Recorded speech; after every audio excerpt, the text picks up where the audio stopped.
All right, we're back with our monthly series about email communication. This is episode 2. Last week, we talked about subject lines and how it can make the difference between whether a buyer even opens your email or not. If you haven't checked that out yet, I encourage you to pause this, go check it out now. I'll throw a link in the description so it's easy for you to get to. That is going to give you a lot of great context before you get into this next part. Now, remember, as we go through January, we're going to have this 4-part series, and we're just getting into week 2 now. The focus this week is really on why buyers struggle to actually respond to your email. So once they open it, what are they getting themselves into, and do they actually respond or do they not? And why that may or may not happen. All right, let's get into it. So first, we're going to just get into what it really means for the buyer. When a buyer opens an email, we're really just asking ourselves, what do I need to do here? We are looking for a clear ask. We're looking for what direction we need.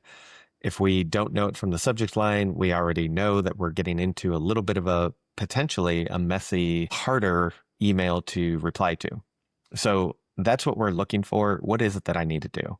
I think that goes for everybody, but just as it relates to buyers, it is very important to make that very clear. I think it's really important to understand that if you can't quickly understand what needs to happen, the email itself just becomes more work than it needs to be. And we aren't necessarily trying to avoid your email, but it can be pushed down the priority list when it's not clear what we need to do and we need to spend time rereading or figuring out what it is that we actually have to do and inferring rather than just being guided to a clear ask.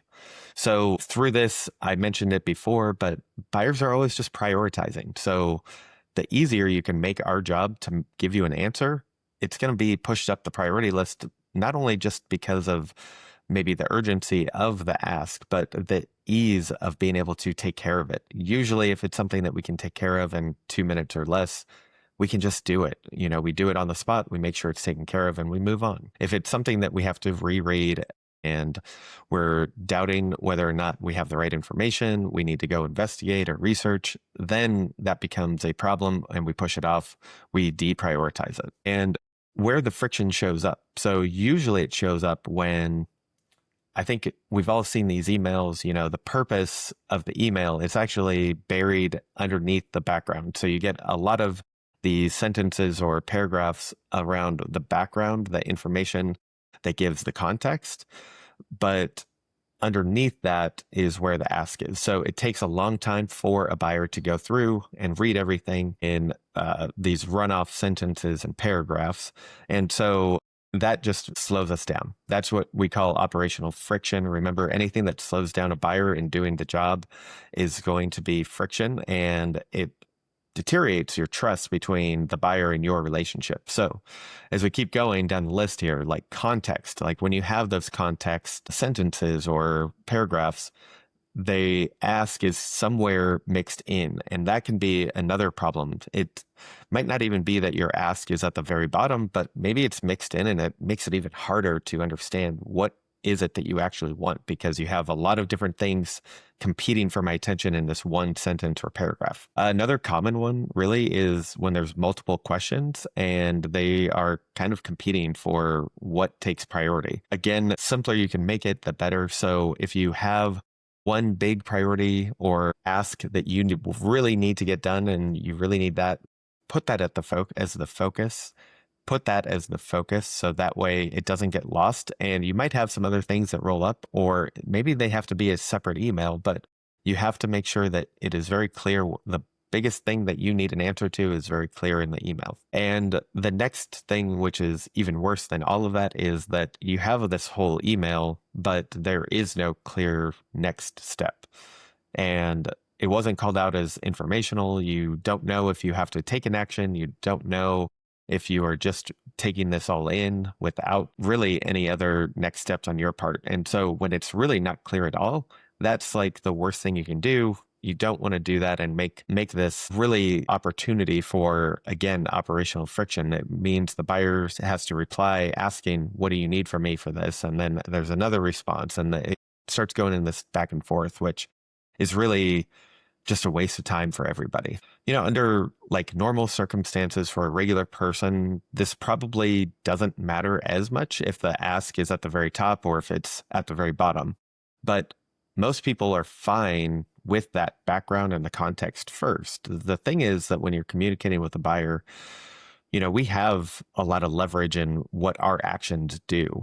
And again, it just comes back to slowing their work down or making it easy. The reps that make our work easier is going to stand in higher regards to us. We're going to start seeing them as the reps that are reliable and we can trust and always have in our side versus ones that we have to constantly go back and forth on and kind of fight to get work done. Okay, so how does this actually impact the buyer and what does that really look like? We kind of covered a little bit of this, but quickly, when you understand that the buyer can't get to the ask quickly enough or they can't figure it out, what it really means is I'm rereading the email. I get to decide what actually matters most, which it might not line up with what you need. And then I have to figure out how to respond as well. Again, it might not be what you are looking for. So the clearer you are up front makes it easier to get the best information possible from the buyer. And it removes that extra thinking that slows down the response time as well. So you should be getting prompt responses when you have a very clean subject line and formatted email that puts the ask at the very beginning. From a buyer's perspective, the emails that require interpretation, they just feel heavier and they really deter me. Like they just put me off. It's a big turnoff for me when I start seeing these emails that are just runoffs and paragraphs with no clear breaks or a significant way of showing that there is something that I need to do right away. So what I want to share is that to hold a high standard for this communication, it really means that you have to make the purpose obvious. You have to make the ask easy to find. And whatever that next step is has to be very clear. Those are the three things that will set you up for success when you have a good email written out. And again, it will reduce that response time and increase the chance of response in general. So here's one small shift I would say for you this week. Just after writing an email, before you hit send, just take a second and ask yourself, if a buyer was skimming this for just like 10, 15 seconds, do they actually know what exactly I am asking them to do? And honestly, if the answer is no, if you can't figure it out yourself in 10 to 15 seconds, that means the buyer's going to have a harder time doing it as well. And it's a good opportunity to go back and rewrite that and put another draft together before you actually hit send. So that's it for this week. And I will have another video out for you next week talking about the buyer follow-up framework, what you really need to do to set yourself up to make sure that you're following up in a meaningful way. All right, guys, I'll catch you later. Bye.